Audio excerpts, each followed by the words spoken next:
excited to have her here. Dorit Price-Levine is a senior trainer, facilitator, and mediator with over a decade and a half of experience in conflict resolution, or of expertise in conflict resolution. Dorit consults nationally for nonprofit organizations, startups, houses of worship, and local governmental and communal action initiatives.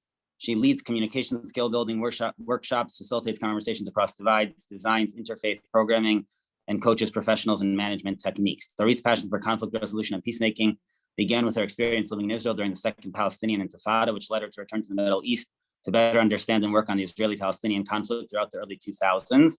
A Hebrew, Arabic, and Spanish speaker, Dorit holds a JD from the UC Berkeley Law School of Law and graduated magna cum laude from the University of Pennsylvania with a BA in political science and Near Eastern languages and civilizations. Dorit is licensed to practice law and mediate in the state of New York. So that would mean that in Pennsylvania, it might not work, but it does work in New York. Anyways, having gotten to know Dorit a little bit the last few months, I think we're really lucky to have her here, and hopefully we can all learn something and help make our community even better. All right, thank you. Thank you so much, Rabbi. So thanks everyone for sitting through the bio, which I did not know would be read aloud, but thank you. I feel really honored to be here with all of you tonight. And as the Rabbi mentioned, I work as a facilitator, mediator, and trainer, dedicated to building dialogue and deliberation, specifically across differences. So whether they be generational, whether they be political. So the idea is to equip communities like yours with tools that will support these kinds of conversations elsewhere, not just here in the room. The idea tonight is that we're going to do two main things. So one is to work on building the toolkit. We're going to learn two different skills, one that we'll focus on tonight and the second that we'll focus on in our next session. And the other goal is to just be in dialogue with each other. So the idea is to experientially practice the skills that we're learning by actually speaking to one another across political differences and across our generational differences. I don't want to go too much into talking about what we're going to be doing before hearing from all of you and getting your voices in the room. So I know people are still entering, but in a moment, Jen is going to put us into breakout rooms. Where we're each going to have an opportunity to just very briefly meet each other. And I'm going to put the prompt in the chat right now. So the idea is that you're going to share with the others in your group your name, which synagogue you belong to, and one person who would be proud of you for setting aside this time to engage in dialogue and learning across generational or political divides, and why. So one person who would be proud of you. You're each going to have 90 seconds. So I'm going to ask that you pay attention to the time, whether that's by using your cell phone or looking at the second hand on your watch.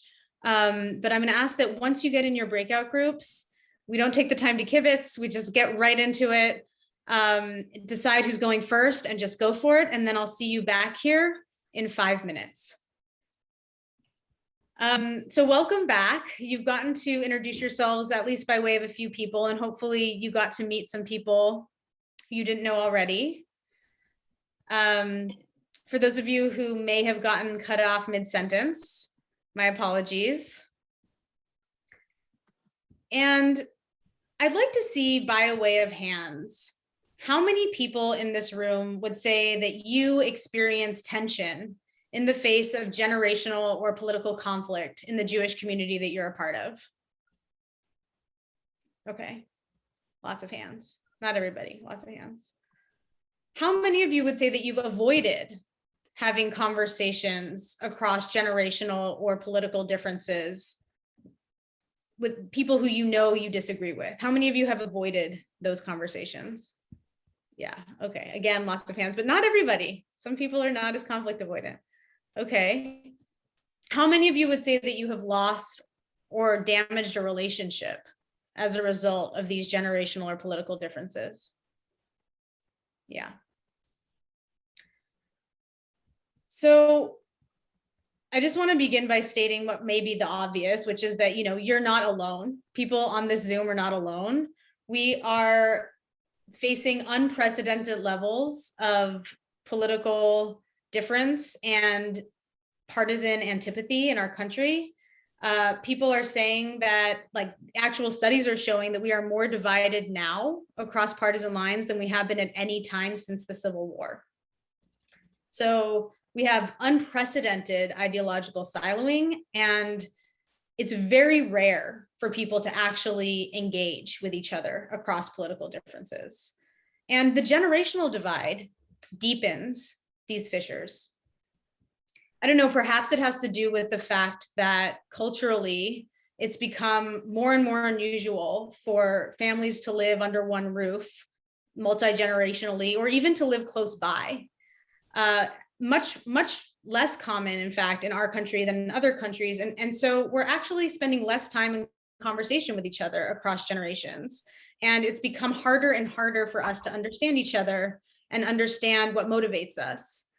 And one only has to look at the new terms and the new phrases that have emerged in the past couple of years to really understand the level of antipathy that exists. So, for example, some of you may be familiar with the belittling term that some older people have used to describe millennials or younger, the term snowflakes, which, according to the dictionary, is defined as a derogatory term used to describe an easily offended person, someone who believes they're entitled to special treatment on account of their supposedly unique characteristics. And then in the other direction, there's the recent rise of the meme, "Okay, boomer." I don't know if any of you are familiar with that. And that has circulated via social media. And it's been called by the New York Times the marker of the end of friendly generational relations. And it's a catchphrase that is used to dismiss ideas and opinions and experiences of those in older generations for being outdated, irrelevant, or even harmful. So wherever you sit, whether you think that people of older generations are out of touch and maybe using old belief systems to form their opinions, or whether you believe that people of younger generations are far too sensitive and easily triggered and sort of can't handle the real world, it's just, there's no doubt that there is real harm in making these broad sweeping assumptions about people and in categorically dismissing people just by virtue of their membership in a particular generation. And of course, this is equally true, if not more true, when it comes to those who hold different political opinions from our own. So I want to open up the chat and invite you all, for those of you who are comfortable, on sharing why, if at all, this is so harmful. This pattern of just making broad sweeping assumptions about each other, about categorically dismissing each other, about not engaging in conversations with each other across these differences. What do we have to lose as a community? What's the harm for our community? I'd love to just see in the chat what harms you see. What do we have to lose here? Yeah, we lose diversity. Yeah. We gain insight by differences of opinion. Yeah. We have harmed relationships. I'm looking at the chat. Someone wrote, we lose an opportunity to glean wisdom and even have friendship. So there's an interpersonal cost, whether that's in synagogue boardrooms, whether that's at Shabbat tables, wherever it is that we find ourselves, there's actual, we're hurting in our relationships with each other. And our own Jewish tradition teaches us, by the way that even the Talmud is laid out, that there's real virtue in putting different opposing ideas next to each other, and that we can get closer to the truth, actually, when we're confronted with different opinions. We have people who sort of shine a light on our blind spots, and we can make better policy, smarter policy, when we have the ability to be faced with different opinions. So that's why we're all here tonight. We're here to be in conversations with each other. We're here because many of us, including, me, I'm guilty of this as well. We have developed an inability really to be in collaborative and productive communication across our divides. And this inability to communicate across our differences is, in my view, one of the central crises of our time. So what we're going to be doing tonight is we're going to focus on one skill that is going to serve us in, and I love, by the way, that the chat is still happening. I'm seeing, and I highly encourage all of you to read what's in the chat. There's beautiful contributions here. Tonight, we're going to be working on one skill that is going to serve us in having these conversations. And then the next time that we meet, even though we're going to be focusing more on political differences, of course, the generational differences and political differences are very overlapping. So we're going to be talking about the second skill, which is really going to build on the first from tonight. And next time, it's going to be a little spicier. We're going to be surfacing some differences in the group. Tonight, what we're doing is focusing on sharing stories with each other. So I want to just note one thing about confidentiality, because I don't know, I don't think I've said anything about it yet, and it's really important. I know that many of you, of course, are members of synagogues and probably will see each other outside of this Zoom. And it's really important for everyone to be able to gain as much out of tonight and next time as possible if people feel able to actually share freely. Because we're going to be sharing political opinions, we're going to be sharing our values, we're going to be sharing things that we hold sometimes really deep. Yes. So we're going to be going 2 hours straight without a break. Well, now we're already getting close to the 1.5 hours. So I just want to say, if you need to get up, stretch your legs, use the restroom, whatever it is, feel free to just do that. I just ask that you not do it while I'm giving instructions. Okay. So I'm going to dive right in. We're going to begin with a story. Often when we have conversations across charged differences, whether they be generational or political, we start with our views, we start with our analysis, and we start with an exchange of facts. So instead, I want us to start with stories. So I'm going to give you right now 4 minutes. Some people like to do this with a piece of paper and a pen rather than on your computer, but it's really up to you. But if you want to go grab a piece of paper and a pen, I encourage you to do that right when I'm done giving the instruction. I'm going to give you 4 minutes right now, silently, to come up with a list of your personal experiences around generational events. What do I mean by generational events? I mean events that you have lived through in your lifetime. Perhaps maybe it was a war, an assassination, a discovery, a scientific breakthrough, major political announcement or legal decision, a movement, ceasefire, whatever it was. Please choose only the ones that were most formative for you.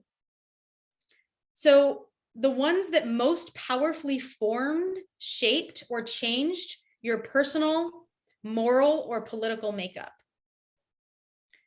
I'm looking for the ones, maybe they produced some kind of shift in you. Maybe they galvanized you to move in a different direction, to take action, to think or feel a certain way, maybe to confirm a belief you already had. So I'm going to ask you to take some time right now and generate maybe 3 or 4. If there's tons that are coming to you, feel free to make a list of as many as you want, of course. The list is just for you, although you will be sharing one of these later on.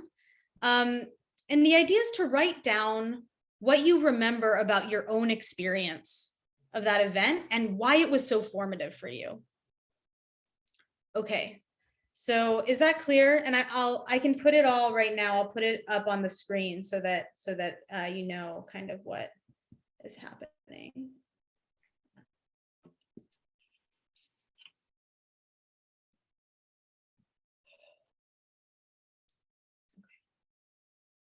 So 4 minutes starting now.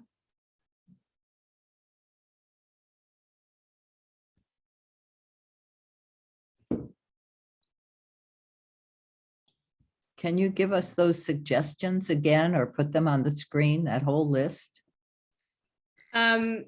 Yes, well, I can sort of say it out loud. So the idea is you're looking for events that you've lived through, sort of historical events, whether it was a war, a political announcement, a scientific discovery, an assassination. If there are not external events that have impacted you deeply, that's okay. You can pick moments from your life in general. It doesn't need to be tied to an external event. It can be just experiences that were formative for you in developing your personal, political, or moral compass. So from your own life. Thank you. Okay. So I know it's hard because we have entire lifetimes and I'm asking to just pick a few moments, but hopefully you were able to get at least a few. So before we share, I want to introduce our first skill. So the skill is called following the meaning. Very simply, following the meaning is a way of asking questions. It's a way of asking questions of people with whom we're speaking to. And for our purposes, this would be maybe someone of a different generation, or maybe someone of a different political opinion. And we're asking questions in a certain way that is aimed at drawing them out, which is a little counterintuitive, because usually when we're listening to people across differences, we're sort of focused on the problems or the dangers in what they're saying, right, in the argument. And we're kind of like rejecting in our minds the things we don't like, and we're kind of preparing ourselves for our response and how we're going to shoot down. We're listening to the flaws in what they're saying, and then we're going to speak in order to score the points. That's usually the way those conversations happen. So our goal is actually to practice doing it a little bit differently. And what we're going to try to do is, rather than listening in that way, we're listening so that we can ask questions to help us understand the person better. If we're able to shift from that other way of engaging into this new way, we're able to do a lot of things.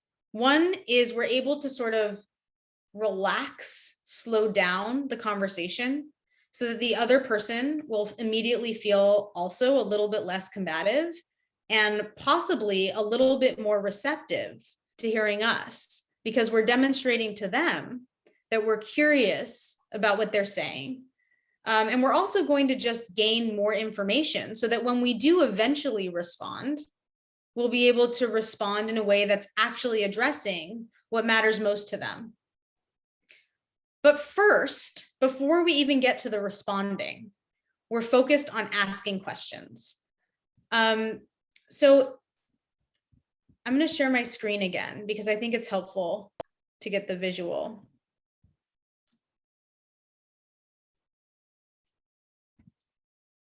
So the first thing we're doing is a postural shift from leading the person into following the person.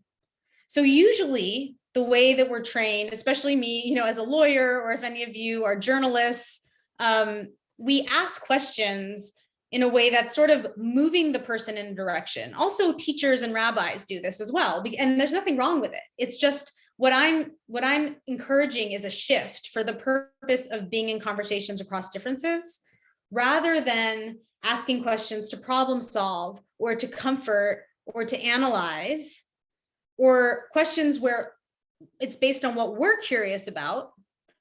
Instead, we're asking questions that are following the speaker. So it's not what I'm interested in knowing more about, it's what I think they're more interested in, what I think they are going to be able to share, what kind of question is going to enable them to share more about what matters most to them.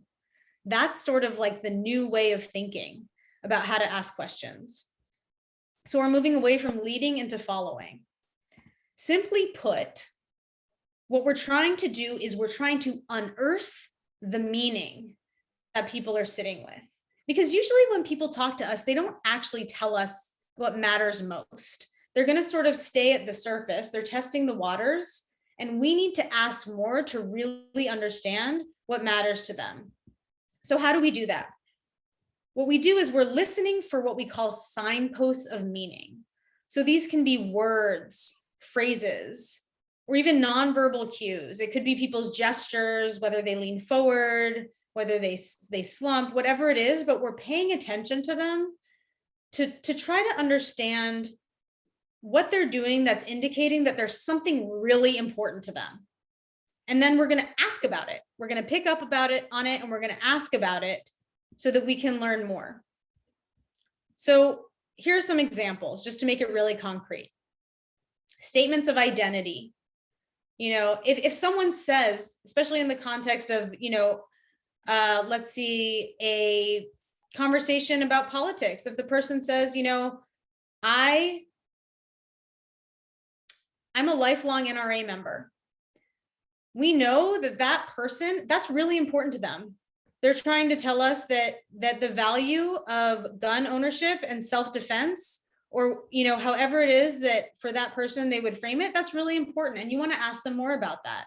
You mentioned you're a lifelong NRA member. Can you tell me more about that?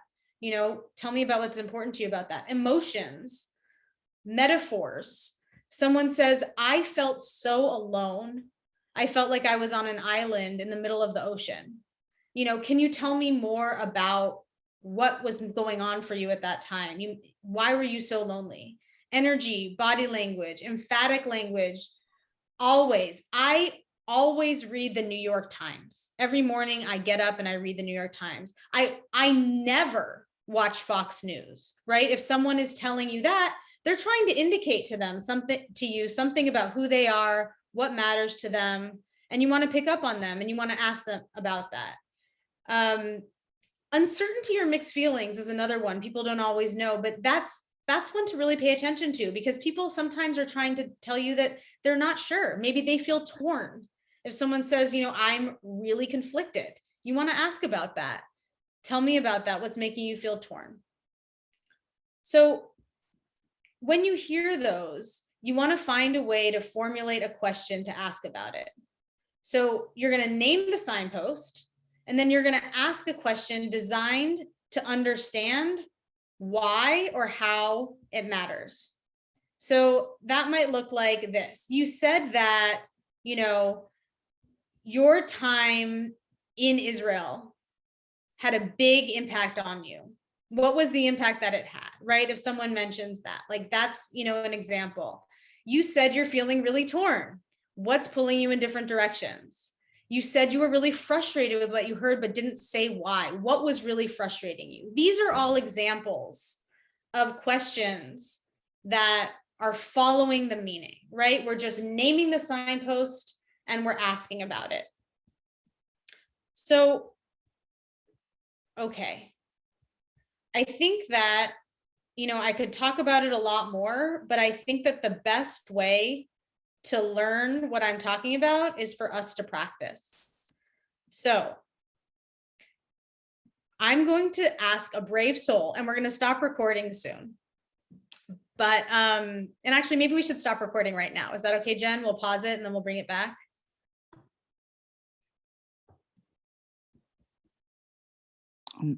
It made me really try to hear what the other person was saying and be much more conscious of that person and not my automatic mental reaction to what they were saying. Kind of let go of me and listen and focus on that person. Yes. Yes. So often when we're in conversation with someone, part of us is just thinking about what we're going to say in response. Mm-hmm. So we're not fully present with what the other person's saying. But in this exercise, because we know we're actually going to be having to follow them, it's a different kind of quality of listening. It's way more focused, way more present. And to the extent that we're able to cultivate that in our conversations, it will really serve us. Anyone else want to offer anything about what it was like to be a listener in this way?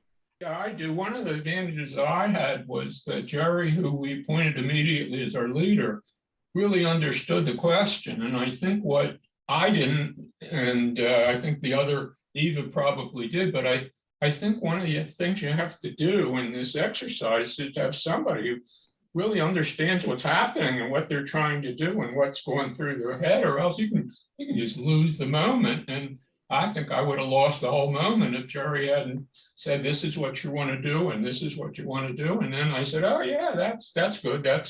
You told me, I'll do that. So that was helpful to me.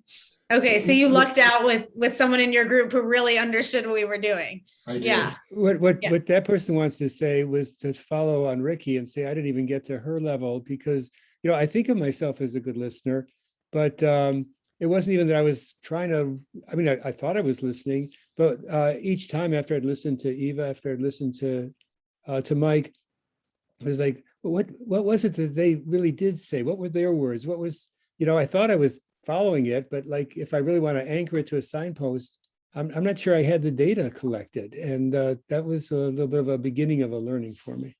I love that, Jerry. Thank you. Yeah, this is a muscle. I think it's a muscle, just like going to the gym. Even for those of us who think of ourselves and who are good listeners, this kind of deeply focused listening, where we're actually listening for what are these nuggets of meaning that this person is sort of dropping along the way, that I can invite them to go deeper into. It's a very particular quality of listening, and it requires practice. Does anyone want to speak about what it was like to be a speaker and to be receiving these questions? How did that feel?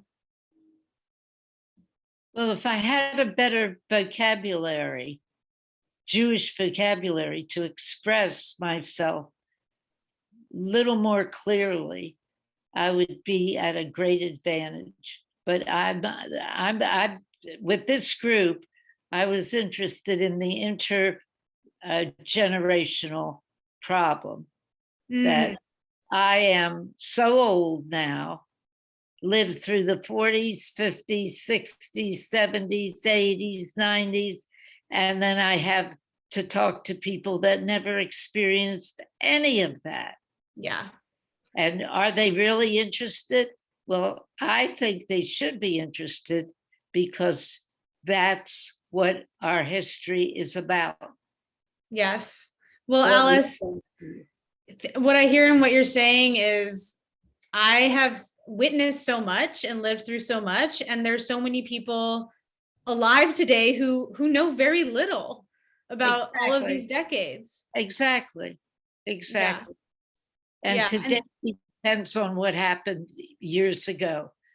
Right. History repeats itself. And that's why these intergenerational conversations are so important. So hopefully you were able to get a taste of being listened to as a speaker.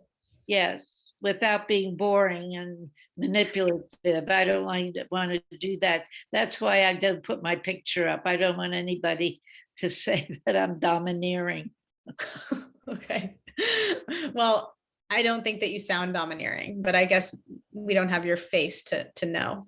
Right. Does anyone else, thank you, Alice, for contributing tonight to that. Does anyone else want to speak to having been a speaker? And I'm also seeing some stuff in the chat. I encourage you to keep posting in the chat. That's great. Did you gain any insight as a speaker? Sometimes when we're asked a really incisive question, we're like, oh, yeah, Ariana. So I had the really interesting experience of going third in our group, and all three of us had chosen the same event. And it was really interesting. Across generations, we all spoke about September 11th. And so it was really interesting to have heard the perspective of others on it before speaking myself, and how that like colored a little bit the way I told the story of what I had experienced. And also like colored a little bit the way that I understood the questions that were being asked, since we were all talking about the same event. Oh, interesting. Wow. So yeah, so it must have been fascinating to hear different generational takes, because I'm sure that whatever generation we fall into, regardless of if it's the same event, it's going to impact us differently. Exactly. Yeah. So you actually shifted what you shared based on what you had heard in some ways. A little bit. Yeah. I mean, I had made a list of events, and September 11th was the first one. And I thought about sharing something else from one of my others on the list. But once I had heard what the others had shared, I was so sort of keen to kind of hear how my own experience of sharing about September 11th would be in relation to like sharing, in relation to what other people had shared. Yeah. And having listened to it. And that actually brings me beautifully to my next question, which was going to be, what, if any, differences, and it might be hard to even articulate, but if you had generational differences in your group, like Ariana did, did you notice any kind of sort of like quantifiable or qualitative, I guess, differences that felt almost generational in nature? Or did you once in these conversations were you kind of like, well, we're also all just different individuals, so there are just these differences that can be attributed to our differences, our individual differences? Or did you find that some felt actually particularly generational? Curious to get people's takes. If you're talking about generational, and Alice has been my good friend for a long time, man, you get frustrated when Alice was there at the beginning of the state of Israel. You want to talk about somebody who had no idea what Israel was or wasn't there at the beginning of the I state? agree. It is really hard to talk to somebody like that. And Alice does a real good job, but it's awfully hard for lots of us. Yeah. Thank you. And thanks for that, Mike. So that's sort of like, yeah, an example of a topic where if you lived through the actual creation of this state and know what it was like to exist before it existed, you're going to have a very different take on maybe what's at stake, what's important, than folks who have always lived with a state of Israel existing, who maybe on some level take it for granted, or whatever language you want to attribute to that. I'm curious about, in the conversations you had just now, if any of those kinds of pivotal generational differences arose.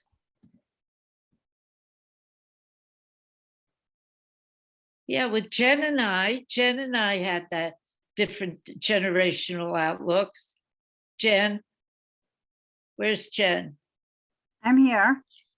Yeah, did we have generational questions? I think so. I appreciated that you asked how I perceive things like anti-Semitism and challenges to Israel through modern filters. I mean, you also are living through the modern, like you're living now. So we have a similar experience, but like Mike said, it has a different impact, I think, because I haven't had the same rich history that you have and the rich experience. One of the most pivotal things was Alice had talked about, we had a long time talk. So Alice talked about how she had helped raise funds to help Russians emigrate to the United States. And I realized I hadn't put down that as something that really shaped my experience, because I'd had a twinning ceremony with a Russian Jewish girl and met her like when I was 18, when she was actually able to come to the United States. So it's, yeah. these things So we all have learn. been, so it's, even though you're part of different generations, you both were deeply impacted by that experience, in the same way that in Ariana's group, they were all sharing different generational perspectives, but all, deeply impacted by 9/11. And, the reality is that I hear both Mike and Alice really speaking towards this almost, it's important that we're informed by history, and by definition, people who have lived for more decades have that readily available. And then, of course, the flip side of that is that we, like with anything, real insight can come from having fresh eyes on a subject, and it can help us to become unmoored sometimes when we have new ideas, people who maybe haven't gone through things, so aren't necessarily projecting some prior ideas or prior notions. So there's so much that can be learned from one another in both directions. And it's important to remember that, and hopefully that came out a little bit in some of these conversations. But I want to pivot to talking a little bit about this question of charge differences, because we were all sharing these stories, these formative moments. And the reality is, like, you were likely extremely receptive to hearing these stories, because for the most part, there's nothing threatening about people telling you their stories, their own life experiences, what shaped them. That tends to be a situation where it's much easier to be doing listening and to be doing sharing. It's just less charged when we're sharing stories. So we don't always have the luxury, of course, when we're in interactions with people over political differences or generational differences, we don't always have the luxury to say, so can you tell me about this moment in your life that was formative, right? That's just not realistic. It's great when we do. But the question is, what do we do when we don't have that luxury? And so that's in part what we're going to be talking about next week. This skill that we practice, following the meaning, is one of two skills. And I would say that the second skill that we're going to be learning next week is even more powerful and even more useful when you're sitting in a charge difference with someone, in reducing the heat, taking down the pressure, slowing down the conversation. Because the reality is, when we're in exchange across differences, we're often in a place of rigidity. We're listening in that guarded way. We're listening for the flaws in what the other person's saying. We're preparing our counter argument, and we're going to be encountering other people who are, of course, doing that to us. And so this skill that we're going to learn next week is going to help replace that rigidity with receptivity. It's going to maximize the likelihood that those conversations will go well, and that the other person will actually have a chance of receiving what it is that you want to say. So before we move into that, to closing, I just want to, say to everybody that this exercise that we just did is hopefully one that you can, when you're not in those sort of situations with maybe a stranger or in a charged environment, take with you into your synagogues, into your families, into spaces. Because I know, as we heard from people in this room who had known each other for years, there's so much we actually don't know about each other that doesn't come out over the course of day-to-day interaction. And it can be really profound and really powerful as a way of connecting to people, to learn about people in this way. So I want to encourage you to bring that in. And what we're going to do to close right now is I'd like for you to sit right now and think about one, either something you're chewing on from tonight, something that you appreciated, maybe that you heard someone else share, or maybe an appreciation that you yourself felt like you were able to share, maybe an insight you had. But I'm going to ask you to think about that. And if you're comfortable, put it in the chat in the next couple of minutes. And I'm going to maybe read some of them aloud, but I'd love to hear what you're sitting with. And ideally a note of appreciation for something that maybe someone in your group shared, or something that someone shared in front of the whole room, something that you're sitting with.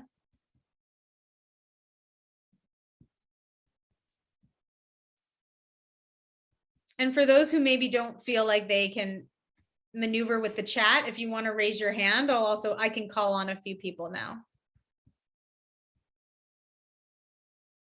We have, Nancy. So what I've been thinking about a lot is that the topic that we shared, or the subject, was just on the surface. But when we started asking questions, or when people started asking us questions and we started answering, there was a lot of emotion there. I don't mean a reaction to their, getting angry with them, but deep inside, what it is that topic had it come out and express. There was just more to the topic than just the topic. So Thank you. Quite emotional. Yeah, when we ask people questions that invite them to share more about what matters, it really can touch on something really deep. And it because it's demonstrating to the person that you're here to hear what it is that they want to say. So I'm seeing in the chat a lot of appreciation for openness and vulnerability. And that's something that's beautiful about this community.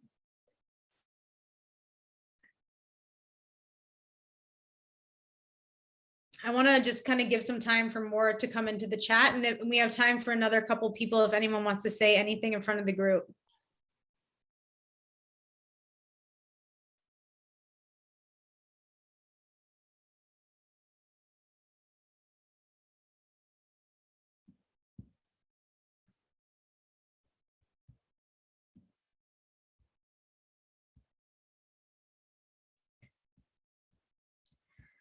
I appreciated your encouragement for us to like listen really carefully for these signposts, because I felt that even as somebody who, you know, does a lot of listening practice, I felt like it helped me listen even closer. Yeah.